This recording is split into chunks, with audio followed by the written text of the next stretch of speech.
To perform the hip inferior glide in stride stance with your feet separated, begin by putting the belt over the hip of interest. In this case, it's going to be my right hip. Then I will step into the belt with my opposite leg. Now I want the top of this belt to be right on the top of my hip. So you have your hip bone, you want it to be kind of right on the top of that hip bone so that your force can be down and in. Okay? So now I'm going to just kind of get into a position that it feels like I have a lot of tension on the top of that hip bone, and I even feel it a little bit on my inner thigh here. Okay? So now that I'm in this position, I have a few different options for what I can do to increase the tension to improve this mobilization. All right? So number one, I can start by checking rotation. All right? Checking rotation to the right, that kind of loosens it up. If I check rotation to the left, that actually puts more tension into this area, so that's what I want. So I can just do some gentle pressure on, pressure off into that restriction. I don't want to blow through that restriction. I just want to kind of go right up until I feel that increased tension. And I can work here for about 2 minutes. Okay? The other thing I could try and do is check side bending.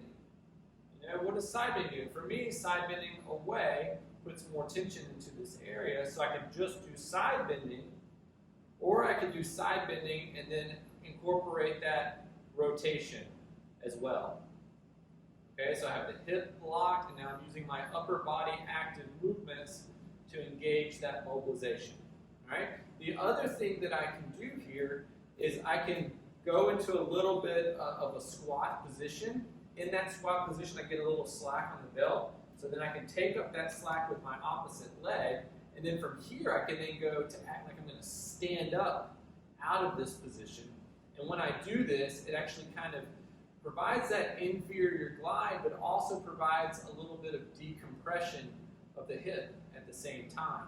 So here, I can either kind of go up and down, or I can sustain this where I'm trying to stand up out of this position and sustain that glide just like so. You know, you can do a minute here, you can do up to 2 minutes here, maybe 5 minutes, total mobilization, incorporating all these different options. But really, you just want to use the one, focus on the one that brings the most tension or gives you the best self-mobilization for the hip.